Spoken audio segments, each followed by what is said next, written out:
Bien, este es el sumario que vamos a abordar esta tarde. Consiste en derechos y beneficios. Lógicamente tienen diferente naturaleza jurídica, derechos y beneficios. Vigencia del Decreto Ley 19.846 y Decreto Legislativo 1133.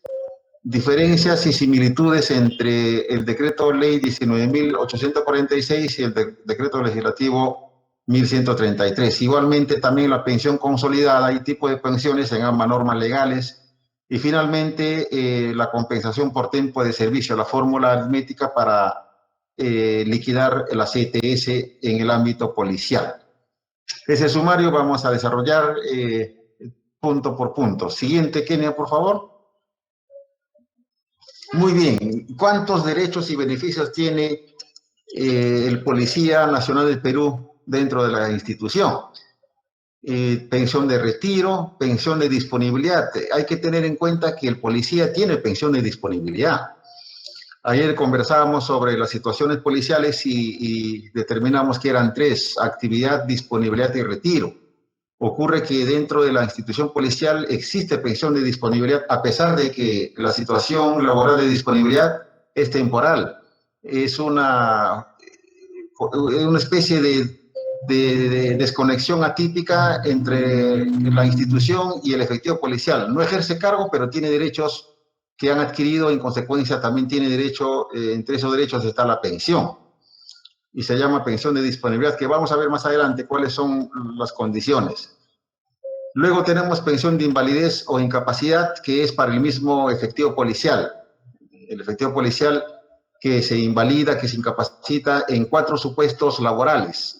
Los supuestos que están reconocidos en las normas es acción de armas, es cuando hay efectivamente en flagrancia cruce de fuego, cruce de proyectiles entre sujetos activos de delito y los miembros de la Policía Nacional del Perú, eso se llama acción de armas.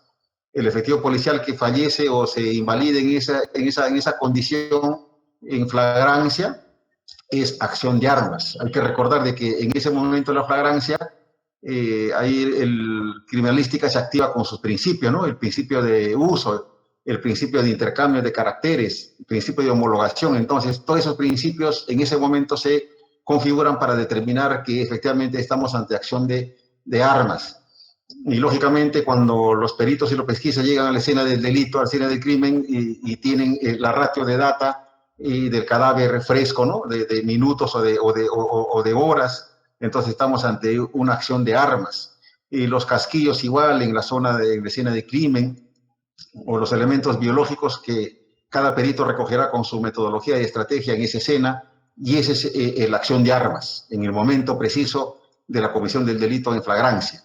Y luego tenemos acto de servicio, que es un momento constante cuando el efectivo policial está en su unidad policial cumpliendo un rol conforme al rol de servicios, si es unidad operativa o administrativa, de acuerdo a su perfil de puestos, ocupa ese cargo y desarrolla actividades materiales dentro de esa unidad orgánica. Entonces, cualquier consecuencia contra su salud ejerciendo el cargo en esas circunstancias se llama acción de armas. Y luego tenemos consecuencia del servicio, acción del servicio, consecuencia del servicio. El tercero es el consecuencia del servicio, donde el efectivo policial no ejerce directamente la labor del ejercicio, sino está conectado directamente. Por ejemplo, sale de comisión de servicio.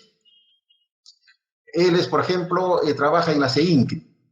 Él es pesquisa de la CEINCRI, hace las investigaciones, interrogatorio, hace las actas y custodia a los detenidos o por flagrancia, por ejemplo. Esa es su función, pero hay que ir a notificar, por ejemplo. Entonces esa notificación se accidenta o se enfrenta con delincuentes y muere o es lesionado. Entonces esa es consecuencia del servicio. Y ocasión del servicio es el cuarto supuesto, donde el efectivo policial ya no ejerce materialmente la función asignada conforme a su rol, conforme a su perfil de puestos, sino, por ejemplo, sale de franco. En la policía se trabaja en diferentes modalidades con horarios. Hay 24 por 24, hay horario de oficina desde las 8 de la mañana hasta las 17 horas. Hay zonas donde, por ejemplo, el Brain es un trabajo constante, zona de emergencia.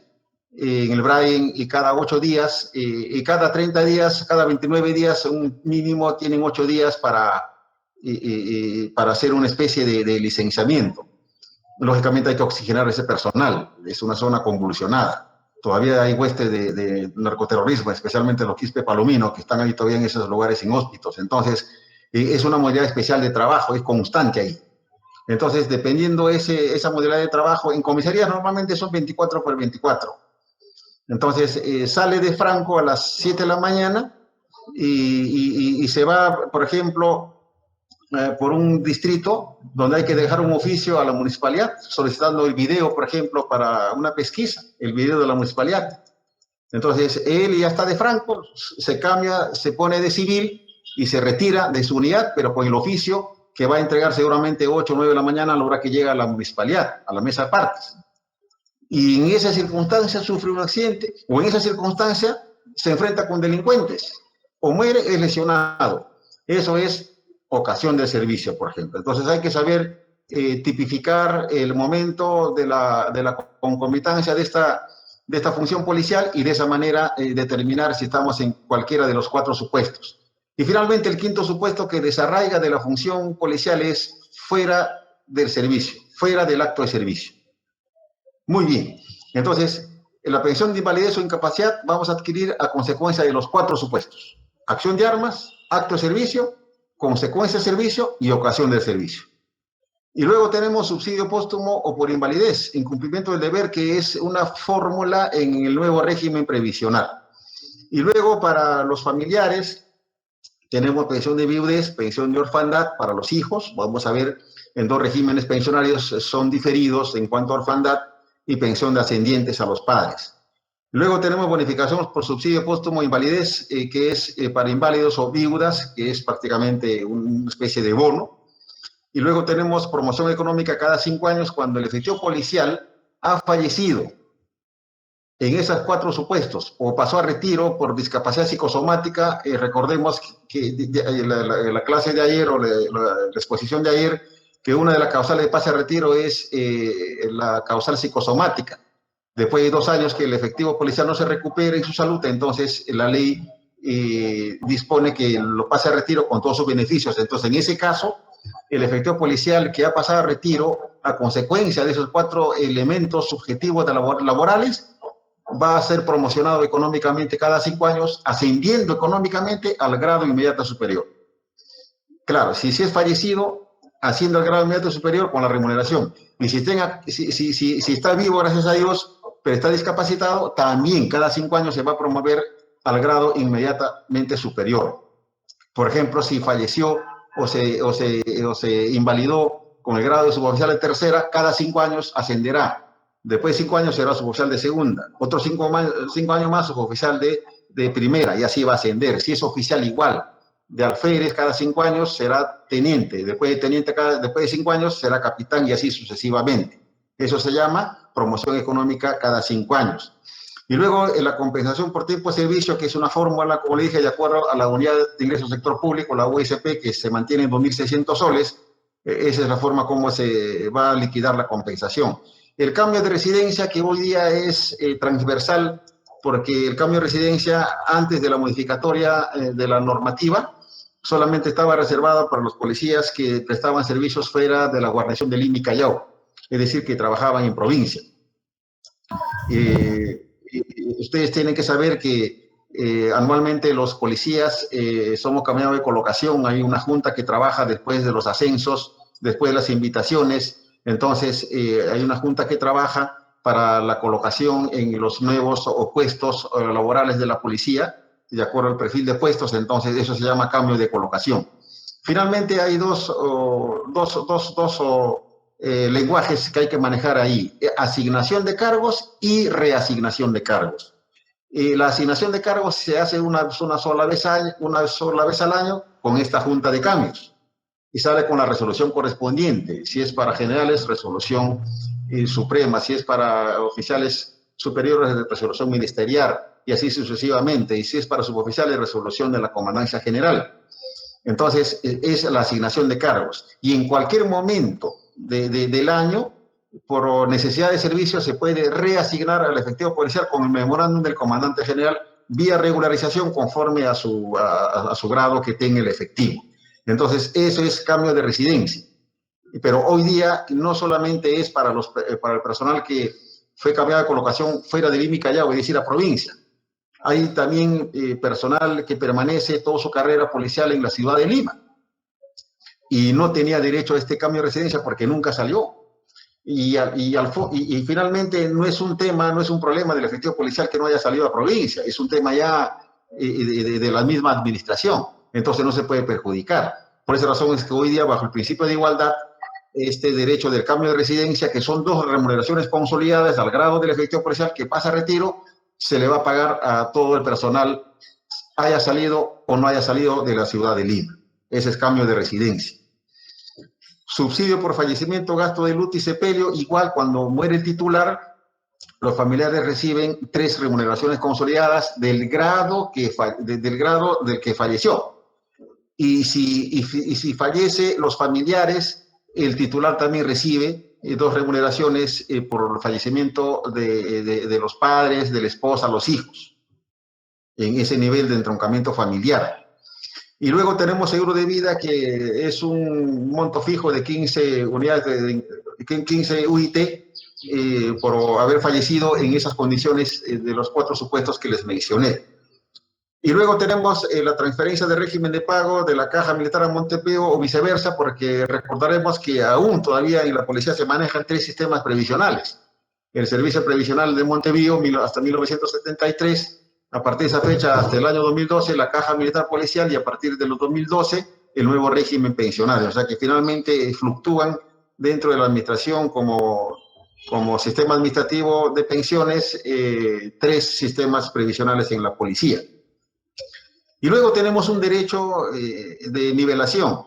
Aquel efectivo policial, por ejemplo, que pasó a retiro y sin haber alcanzado los derechos para que tenga el 100% de su consolidado, por ejemplo, no alcanzó los 30 años de servicios y por X motivos, salvo medida disciplinaria, y pasó sin tener los 30 años para que lleve el 100% de la consolidada.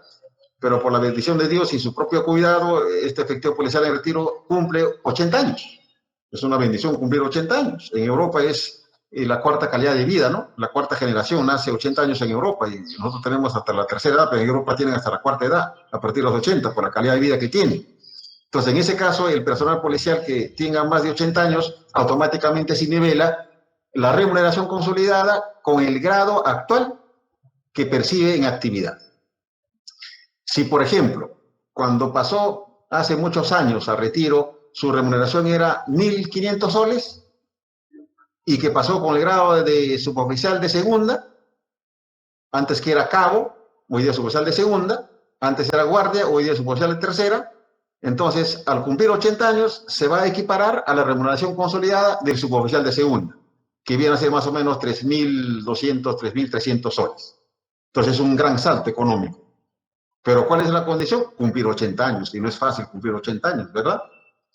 Y luego tenemos suspensión y restitución de pensiones de titulares sobrevivientes. Es cuando, por ejemplo, no han declarado cada 6 meses y van al extranjero y se olvidaron hacer la declaración, y entonces prácticamente se les suspende la pensión, y cuando vienen se les restituye con presentación de ciertos requisitos. Y luego la aplicación de la ley 30.026 sobre doble percepción, que es con relación a la seguridad ciudadana, que es sueldo más pensión. Y naturalmente el tema final es el mandato, el cumplimiento de mandatos judiciales que emiten el Poder Judicial donde están ustedes. Entonces acatamos ese mandato judicial conforme su contenido. El siguiente, por favor.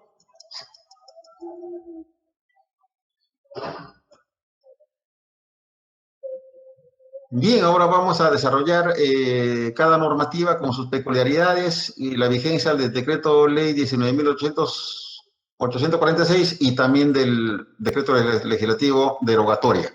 Siguiente.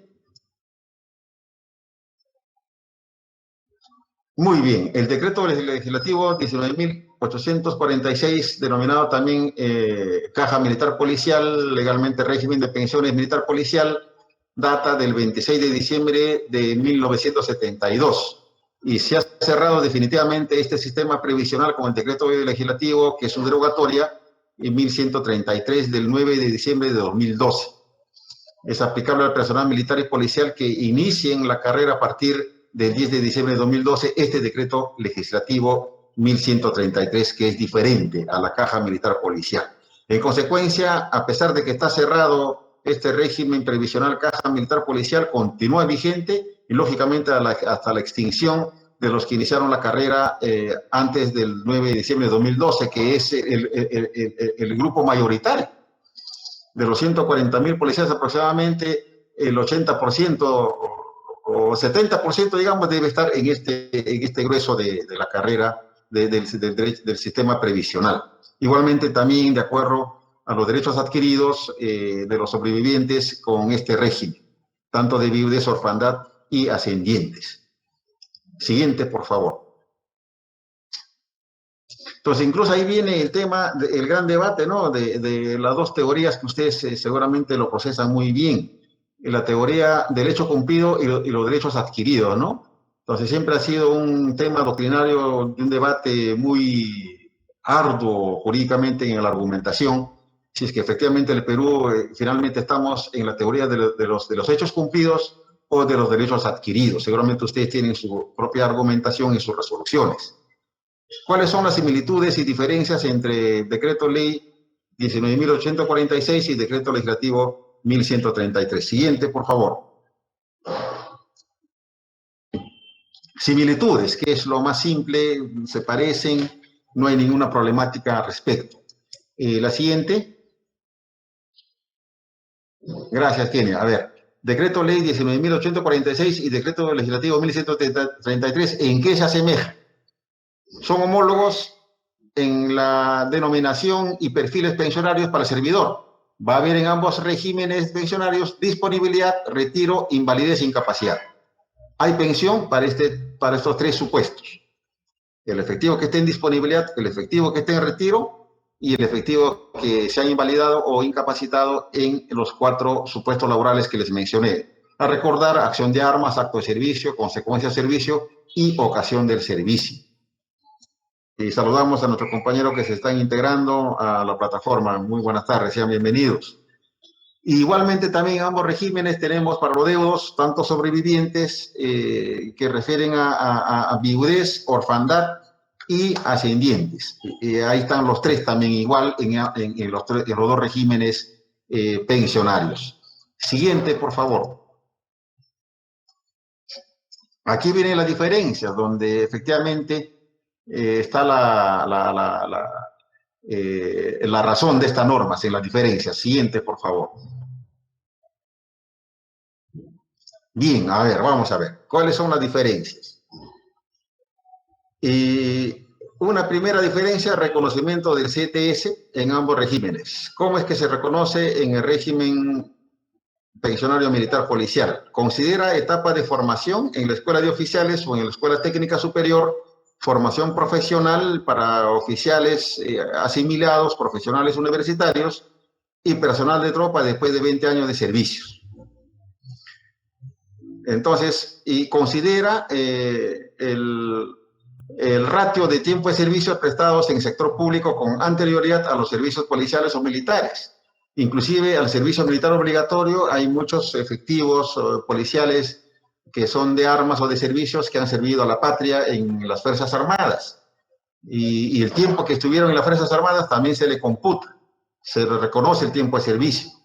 Igualmente se han prestado servicios, y por ejemplo, vamos a suponer un abogado que empieza a laborar en el Poder Judicial, en el juzgado donde están ustedes, y trabajó durante 3 años, y luego se asimila a la Policía Nacional del Perú, ahora es capitán cuerpo jurídico, y finalmente va a acumular esos años de servicio en ese sector público.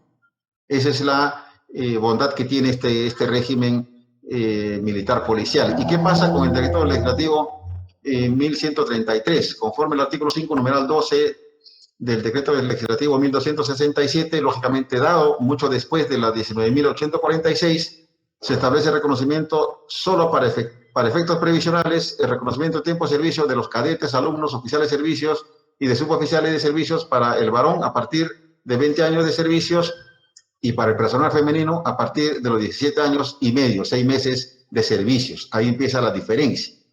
Inclusive para efectos previsionales empieza a diferenciarse entre varones y mujeres. Siguiente, por favor.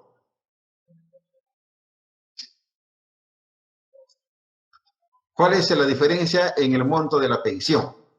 Tenemos en el decreto ley 19.846 la llamada célula muerta y la célula viva. ¿Cómo así? En principio, célula viva, el monto de pensión es similar a la remuneración que percibe el personal en situación de actividad. A ver, vamos a explicar rápidamente la célula viva. En el sistema previsional militar policial hay diferencia de edades. Las mujeres, cuando tengan un mínimo de 12 años y medio de servicios, hasta 17 años y medio de servicios, van a percibir lo que se llama la remuneración consolidada, pero en la célula muerta, congelada. No se actualiza. Pero si la mujer policía logró superar 17 años y medio y en el ciclo laboral hasta 25 años, entonces eso se llama célula viva en el alícuota de las 30 partes que viene percibiendo porque no llegó a 25 años, que es el ciclo máximo de adquisición de derechos previsionales al 100%, pasó con 22 años de servicio, 19 años y 6 meses y 5 días de servicio. Entonces, aritméticamente hay una alícuota que hay que indexarle cuando hay aumentos de remuneración consolidada a su homólogo en actividad. Eso se llama célula viva. Lo actualizamos al que esté en retiro en la parte alícuota de la remuneración con aumento en la consolidada que se inyecta al personal en actividad. Eso ocurre en el sistema previsional militar policial. ¿Y qué ocurre en el decreto legislativo 1133? Estamos hablando de mujeres en ese caso, de hombres es diferente. De hombres, el tiempo mínimo de servicios para tener una pensión congelada, que es la célula muerta, es de 15 años. De 15 años a 20 años. De 15 años a 20 años no se le actualiza la pensión. Pero de 20 años a 30 años sí, porque el ciclo laboral para varones en este régimen 19.846 es 30 años. Mujeres 25 años y varones 30 años. Mujeres célula viva 17 años y medio a 25. Varones célula viva de 20 a 30. Entonces, en ese tiempo, en ese periodo, es el que se le acumula, se le aumenta, cuando hay aumento a su homólogo en situación de actividad, en prorateo en ese porcentaje se le inyecta también al que esté en retiro. ¿Y qué ocurre con el decreto legislativo 1133? No hay una pensión renovable, no se actualiza la pensión percibida. Pensión no se homologa con remuneración que percibe el personal en situación de actividad. Por más que se aumente la remuneración consolidada en los tramos correspondientes, el personal que pasó retiro bajo este régimen, que es a futuro, no va a tener derecho a pensión, porque recordemos que este inició el 2012 y hay que tener un mínimo de 20 años para tener derecho a pensión. Y finalmente, pensión equivalente al 55% de las remuneraciones, y no el 100% como es el sistema previsional militar policial. Y se obtiene promediando la remuneración consolidada de últimos 60 meses. Así hay aumentos en esos 60 meses, se beneficiará porque ese es el rango que hay que liquidar. Y finalmente el monto no debe exceder de 2 UIT. Ese es el rango. O sea, 4.000, ¿cuánto está el UIT? 4.400 creo, ¿no? Entonces no debe pasar 8.800 una pensión en este sistema. En cambio, en lo que es el sistema militar policial no tiene un tope. Es dependiendo el grado del efectivo policial que pasó a retiro. Si pasó a retiro con un grado máximo de teniente general, lógicamente va a superar los 8.800 soles, la consolidada. Y no está limitado este porcentaje de 2 UIT. Siguiente, por favor. Y seguimos en los años de servicio, las diferencias. Les adelanté, me adelanté este tema de los años. Entonces, pensión no renovable, mujeres 12 años y medio, varones 15 años. Entonces, tenemos ahí, y cuando es renovable, de 20 años, y en la 1133, a partir de 20 años es la pensión. No existe una modalidad de pagos a cuenta, ni pensión adelantada, nada, si no tiene 20 años de servicio. Simplemente se le liquida su CTS. No hay diferenciación de género. Quizás ya el principio de igualdad ha primado en este decreto legislativo. Pero de alguna forma en el decreto ley antecesor, lógicamente se hizo también una especie de diferenciación, digamos una discriminación positiva, ¿no? Siempre favoreciendo a la mujer, y así se legisló en esa época, ¿no? Siguiente, por favor. Diferencias en porcentaje de pensiones sobrevivientes. Aquí viene también una gran diferencia. Pensión de sobrevivientes, se refiere a los familiares directos. Viudez, no hay problema. Si hay viuda y no hay padres, hijos, se lleva el 100%. Orfandad, la particularidad de este decreto ley 19.846 es que perciben pensiones las hijas solteras mayores de edad. Las hijas solteras mayores de edad que no tienen renta, no tienen ingreso, y si no tienen ingreso no tributan, no hay impuesto a la renta, no tienen seguro de vida, seguro de salud, no tienen nada. Entonces se hace un barrido, se forma un expediente y lógicamente es de parte la petición para esta pensión, y finalmente se acredita que efectivamente no tiene ningún enlace del Estado ni particular, y se le paga pues el 100%. Si suponiendo que es una sola hija, ya no existe mamá, ya el papá ha sido policía y también ya falleció, mamá también ya falleció, y tiene hermanos, pero son casados, tienen profesión, trabajan, etcétera. Entonces, la única beneficiaria que quedó es una señorita de tantos años de edad, lógicamente mayor de 18 años, y la que se va a beneficiar con el 100% de la pensión. Si es un oficial general, por ejemplo, la pensión va a ser más de 8.000 soles.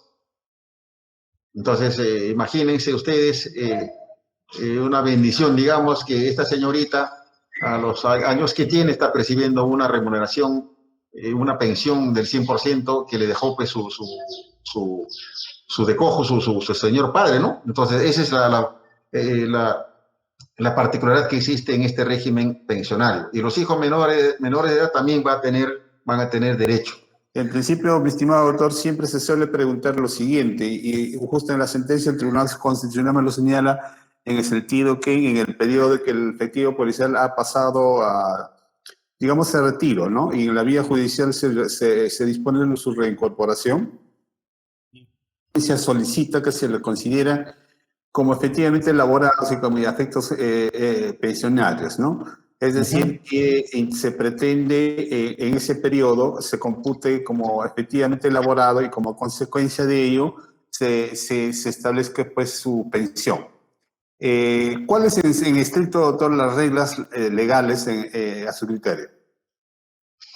Claro, en ese caso el mandato judicial lógicamente es imperativo, y seguramente es el statu quo si es que el efectivo policial que pasó sin tener la motivación de su pase a retiro, y luego el juez lo restituye porque considera de que ha sido arbitrario, entre comillas, ese pase a retiro. Entonces, ese tiempo que estuvo fuera de la institución se consideraría pues como que está dentro de la actividad, pero ahí hay un tema de conflicto legal.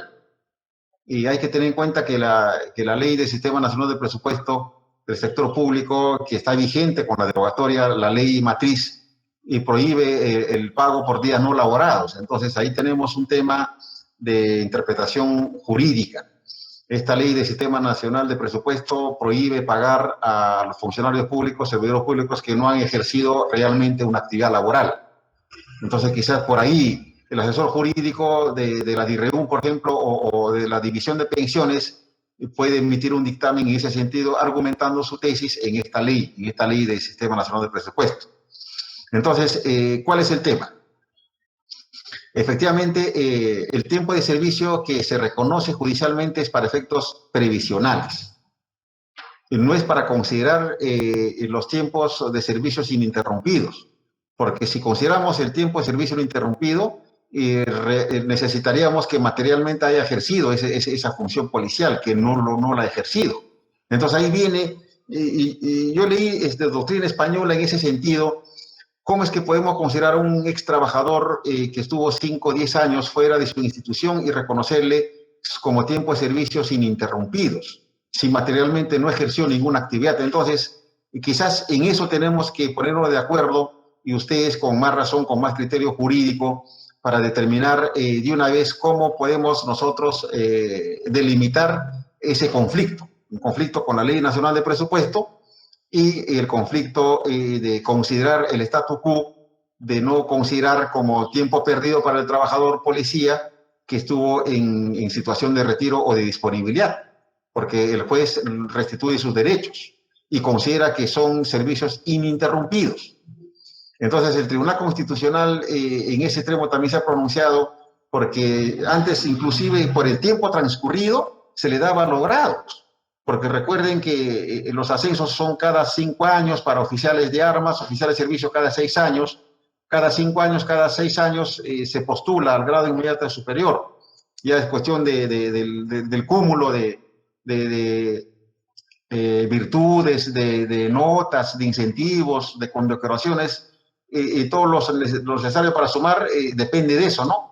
Entonces, muchas veces los jueces daban, pues, ascensos. Hemos conocido casos en que han ascendido desde alférez hasta general, porque estuvieron quizás 20 años fuera de la institución. Entonces, el juez consideraba que cada 5 años tenía que ascender automáticamente, simplemente por transcurso del tiempo. Y además le daban puntaje máximo en todo. Y las condecoraciones, porque nosotros somos condecorados por servicio policial a partir de 20 años. 20 años, 25 años, 30 años y 35 años de servicios. Entonces, ya el Tribunal Constitucional en esos extremos ha puesto sus pautas y a los ascensos, lógicamente, es por la normativa interna que tenemos y una autoridad diferente a los procesos técnicos de ascenso que establece la policía, no podría darle el ascenso, ¿no? Entonces, hay esos argumentos por los cuales tenemos que quizás reconsiderar o replantear nuestra tesis en cuanto a considerar también el tiempo de servicio. Porque ¿cuál era la razón de ser de considerar el tiempo de servicio? Justamente para los ascensos, para computar el tiempo de los ascensos. ¿Cuál era el tiempo, por ejemplo, de considerar como incólume ese tiempo que estaba fuera de la institución? Es para los cursos. Se hacen los cursos de maestría, diplomados o diferentes cursos que hacen por los grados en los efectivos. Igualmente el tiempo para las condecoraciones.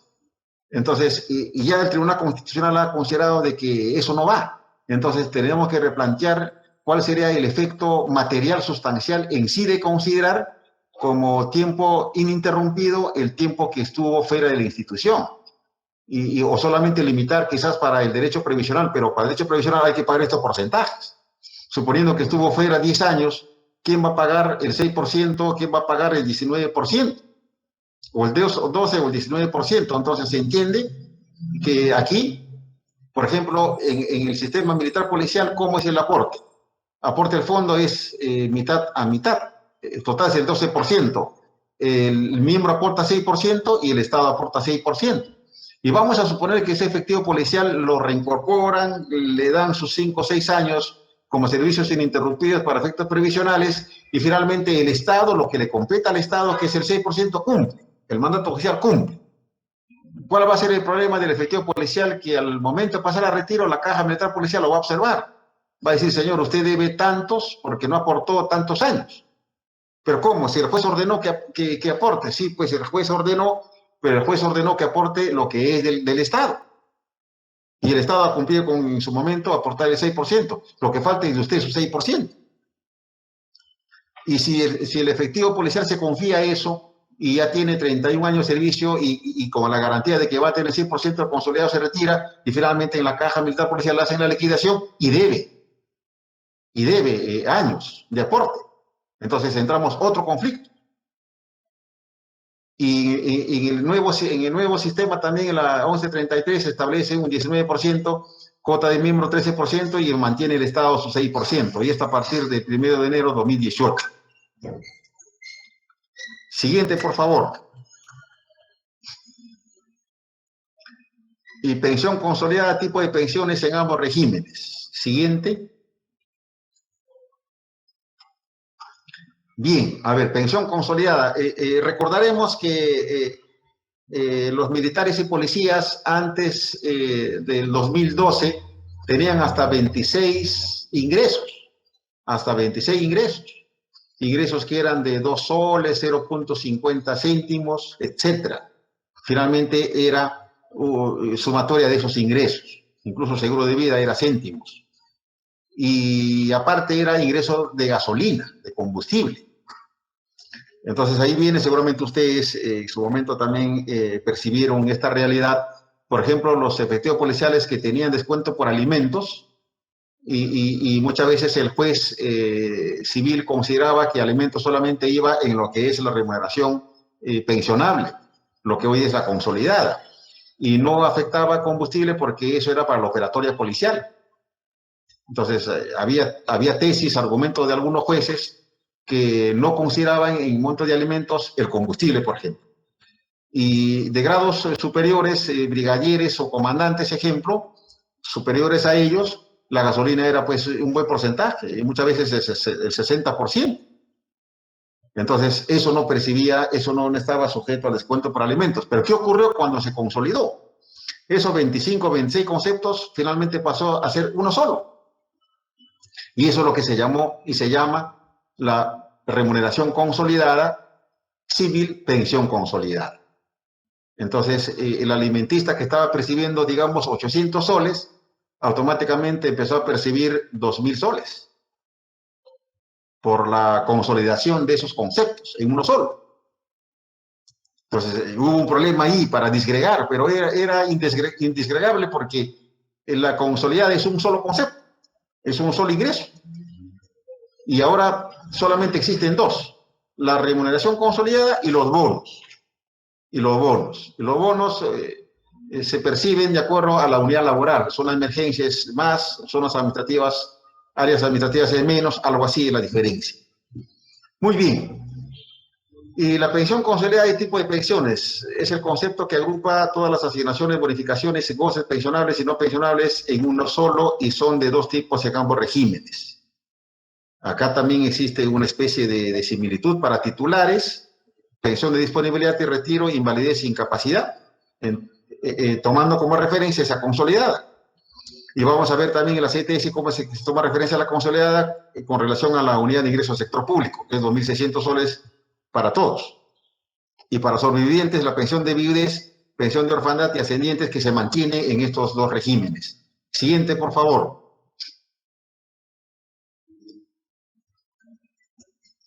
Y las asignaciones y subsidios es una fórmula a partir del monto base con la remuneración consolidada, más los aguinaldos y bonificaciones, y más y hay que tener en cuenta la mayor bonificación. No se acumulan las bonificaciones, son excluyentes. Igualmente, el efectivo policial que va a una unidad donde hay más de 2 bonos, y por sistemas administrativos hay más de 2 bonos que hay que pagar, entonces solamente hay que elegir el de mayor monto. Entonces, el subsidio póstumo y por invalidez también es en base a esa fórmula. Finalmente, los subsidios y bonos van a ser de acuerdo al desempeño efectivo de cargo de responsabilidad, es decir, los niveles, el nivel 1, 2 y 3 hasta 4 nivel de los órganos y unidades orgánicas del perfil de puesto de este Manual General de Procesos y Procedimientos como macroprocesos que tiene la institución. Después de macroprocesos vienen los procesos y procedimientos. Entonces, hasta proceso es el desempeño efectivo de cargo de responsabilidad, porque estamos hablando de directores en macroregiones policiales, estamos hablando de directores de las unidades especializadas, de las direcciones de investigación criminal, DIRCOT, DIRANDRO, DIRINCRE, etcétera. Entonces, son cargos de responsabilidad de tipo gerente general.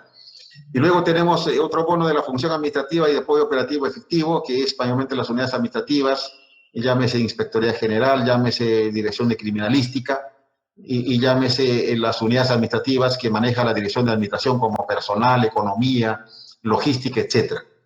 Y alto riesgo de vida, por ejemplo, los edecanes, los que trabajan de seguridad en el despacho presidencial, lógicamente de altos dignatarios, corren alto riesgo. Igualmente, los efectivos que trabajan en SWAT, unidad de alto riesgo. Entonces, son bonos diferenciados en base a alto riesgo de vida. Siguiente, por favor. Y finalmente, compensación por tiempo de servicio es el cálculo de la remuneración base para la CTS.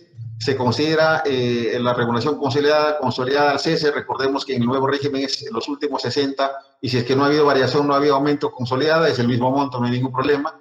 Y la multiplicación por porcentaje de acuerdo a la unidad del sector público es por tramos. Vamos a ver los porcentajes seguramente a continuación.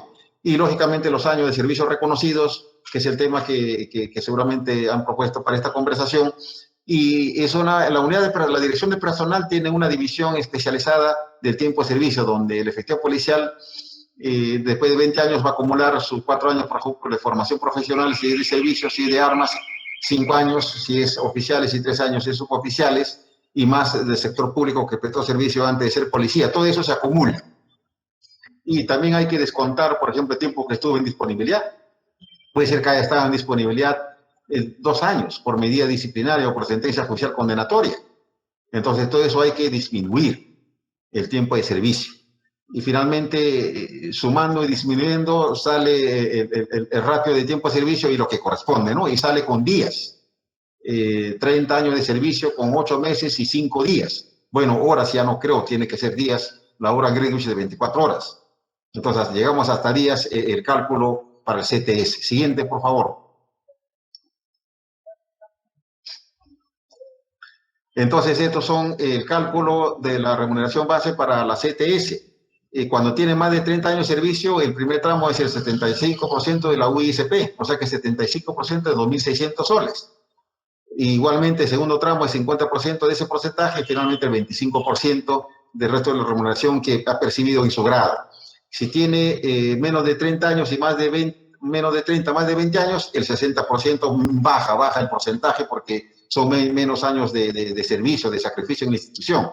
Entonces, CTS también es menos porque hay menos años de servicios. Y finalmente, cuando es liquidable, solamente CTS no tiene derecho a la pensión. Cuando tenga menos de 20 años de retiro, es solamente 45% de la unidad del sector público por los años de servicio. Hay que recordar que policías, a veces por su mal comportamiento, no han percibido la importancia institucional y la ética, la disciplina, y no se han adaptado al ritmo de vida institucional, entonces cometen infracciones, no necesariamente delictivas, simplemente faltan a su servicio. Nosotros tenemos una ley especial disciplinaria que sanciona con sanción simple, es infracción leve cuando falta un día. Cuando falta el efectivo policial consecutivamente de 2 a 5 días es infracción grave y se sanciona con rigor. Ya es una sanción de mediana lesividad. Y cuando falta más de 5 días indeterminado, ya es pase a retiro. Ya es una máxima lesividad porque se le pasa a retiro por medida disciplinaria. Entonces, vamos a suponer un suboficial de tercera que está en su 5º año de la carrera, no sé qué se le ocurrió, simplemente no le da ganas de ir a trabajar, o se va al extranjero, sin decir nada, se fue. Entonces, se pasa lista en las unidades, de todas las unidades policiales, se pasa lista de diana, retrete, etcétera. Entonces, al pasar lista no está. ¿Y qué es lo que se hace? Se hace una nota informativa dando cuenta a la unidad orgánica de quien depende y a Inspectoría General para que hagan los procedimientos disciplinarios. Si es infracción, si falta un solo día, no se remite a Inspectoría, se sanciona en la misma unidad porque es infracción leve, que es potestad sancionadora del jefe inmediato. Pero cuando son sanciones de rigor y disponibilidad y retiro, si es competencia exclusiva del sistema disciplinario policial, que es parte de Inspectoría General.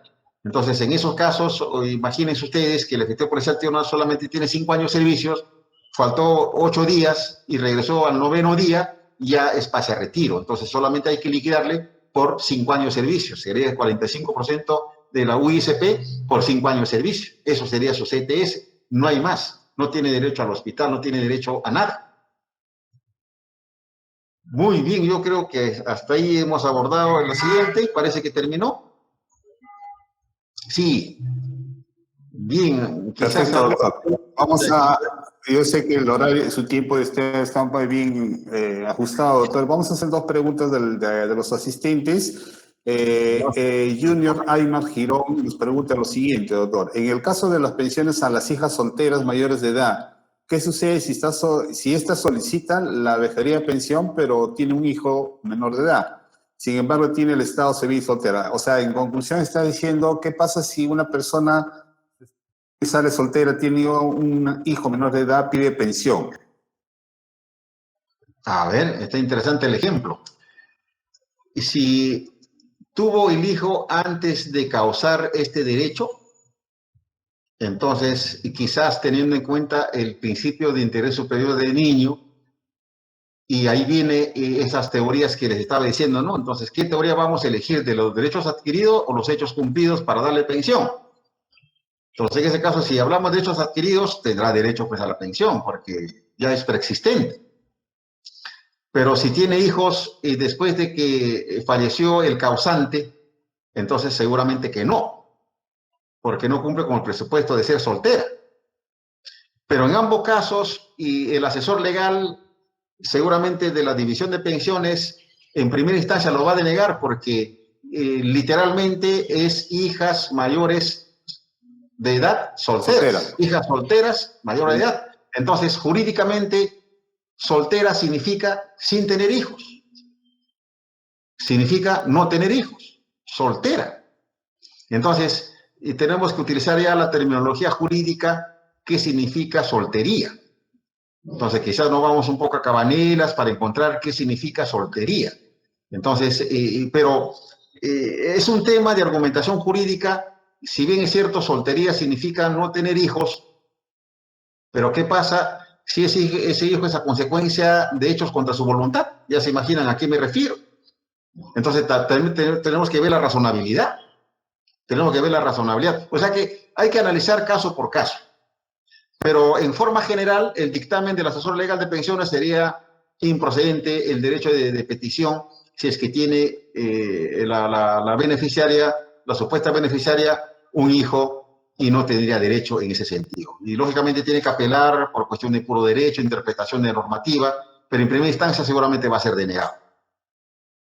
Claro, claro, es muy importante establecer también la solicitud, ¿no? En el entendido que nuestro sistema normativo pues está, digamos, regulado la teoría de los hechos cumplidos, ¿no? Es decir, desde cuándo lo solicite y a partir de ahí tiene que encuadrarse todo tipo de derecho que puede solicitar. Claro, Hay otra pregunta, claro, y otra pregunta dice, a ver, un ratito acá se me ha perdido, señalaba que... Acá está. La renovación de cuadros se sigue tramitando por la vía de acción de amparo o contencioso administrativo. Entiendo que Leonor Astete Chambía está de alguna forma relacionada a la sentencia del tribunal, ¿no? En la cual ha establecido, así es, la renovación de cuadros por incorporación. A ver, doctor Cosco. Claro, efectivamente, ¿no? La sentencia del TC clarifique el tema, ¿no? A ver, vamos a dar lectura literalmente en cuanto a la pregunta que hace nuestra compañera. A ver, ¿dónde está? Ha resuelto declarar. Aquí, la tercera dice, declarar que en lo sucesivo y en principio el cuestionamiento de resoluciones que disponen el pase a retiro del personal policial de la PNP por la causal de renovación de cuadros debe tramitarse a través del proceso contencioso administrativo, según lo establecido en los fundamentos 111 a 117. La excepcionalidad de admisión a trámite en proceso de amparo se sujeta a lo desarrollado en los fundamentos 118, 119, 120 y 123. Los jueces resolverán las pretensiones accesorias a la solicitud de reincorporación a la situación de actividad de conformidad con lo establecido en los fundamentos 127 y 129. Se entiende que la regla general para reincorporaciones por demandas contra el pase a retiro por renovación va a ser necesariamente contencioso administrativo. Entonces, forma excepcional el amparo, pero ahora, ahí viene quizás un poco de vacío. porque el Tribunal Constitucional de alguna forma permite que haya amparos, como en efecto siempre ha habido, en temas de reincorporación. Entonces, ojalá que no se haga mal manejo de esta doctrina jurisprudencial, de esta jurisprudencia, de esta resolución del Tribunal Constitucional, para que finalmente la excepción se vuelva generalidad. Entonces, eso hay que tener mucho cuidado seguramente con los fundamentos que el Tribunal mismo ha sentado como base doctrinario y de vinculación a todos los jueces de la República. Entonces, en ese sentido, contestando a la otra compañera, el mismo Tribunal Constitucional resuelve que en forma general el cuestionamiento contra esos actos administrativos que son resoluciones, resolución suprema para generales, resolución ministerial para oficiales superiores, que es pase a retiro por renovación, van a ser cuestionados en la vía contenciosa administrativa, porque lo que se pretende es la nulidad de ese acto administrativo, ¿no? No tanto el derecho laboral de la reincorporación como sería una tutela en amparo. Eso sería, doctor. Claro, claro. Y solamente agregando, doctor, así rápidamente, claro, efectivamente usted tiene la razón en el sentido de que en un proceso contencioso administrativo, según el tribunal, obviamente será de competencia ver las pretensiones accesorias como reincorporación, pago de remuneraciones insolutas, pago de CTS, ascensos, reconocimiento amplio, ¿no? En que esos casos, dice el tribunal, definitivamente tiene que ver lo contencioso y ya no los procesos constitucionales.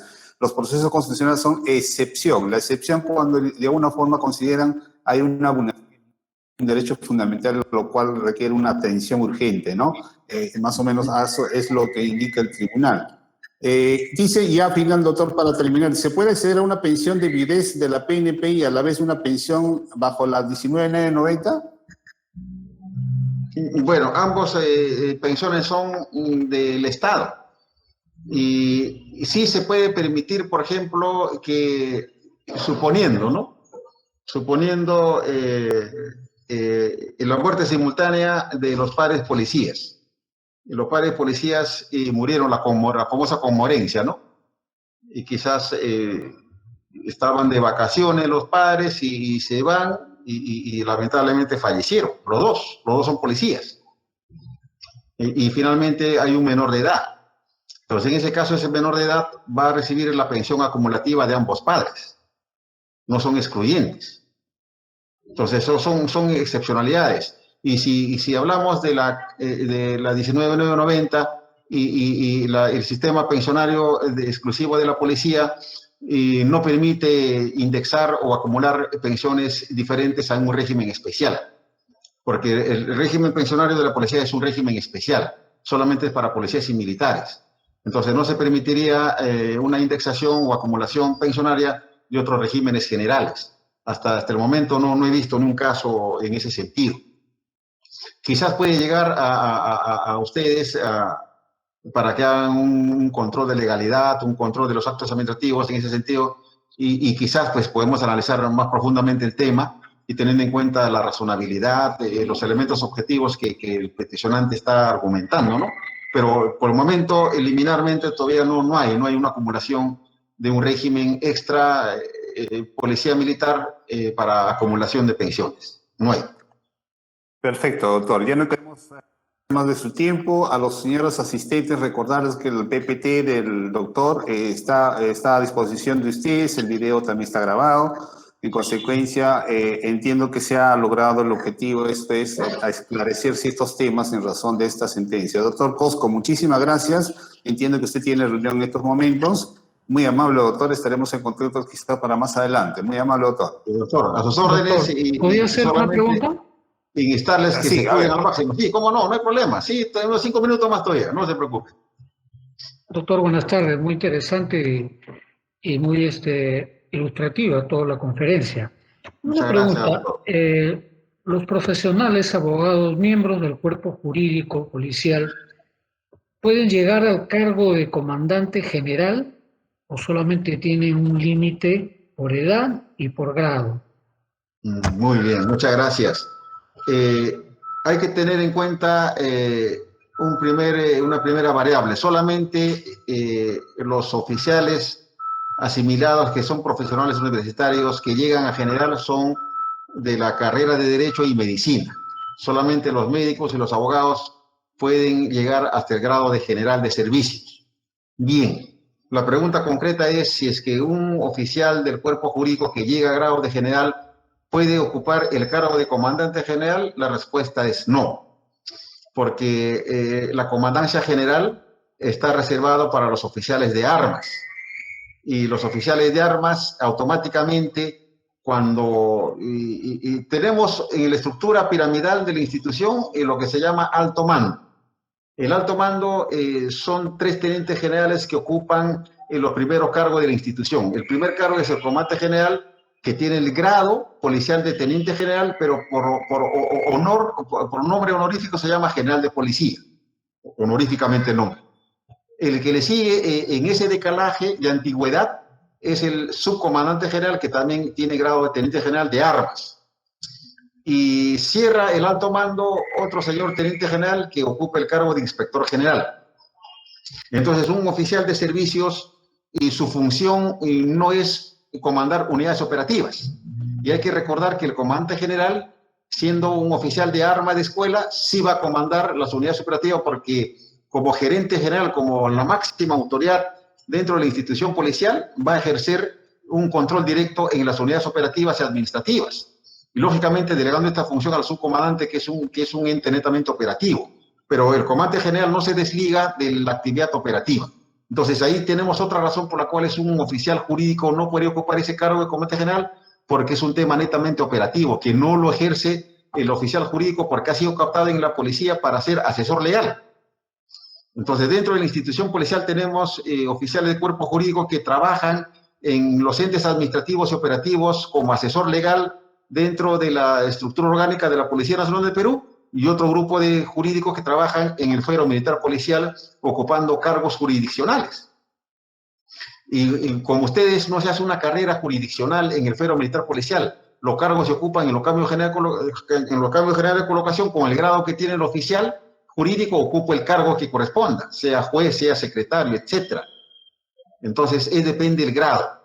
Y resumiendo la pregunta, la respuesta, don Mario, diríamos de que no es posible que un oficial del cuerpo jurídico que haya alcanzado el grado de general ocupe el cargo de comandante general. Está reservado para oficiales de armas, por su naturaleza funcional y especialmente por su naturaleza de control. Muchas gracias. Perfecto, muchísimas gracias. Muchas gracias, señor Villavicencio. Máximo, preguntas. Entiendo que no hay más preguntas, ha quedado totalmente claro, doctor. Perfecto, muchísimas gracias nuevamente, doctor. Muy amable. Sí, permítame despedirme. Gracias a usted por la confianza depositada en mi persona y a sus órdenes, doctor. Y estamos para compartir la academia en nuestras experiencias y de esa manera quizás clarificar algunos temas que podemos tener en controversia jurídica. Y para eso estamos. Dios los bendiga, cuídense mucho. Hasta pronto. De buena manera, doctor. Muchísimas gracias. Muchas gracias.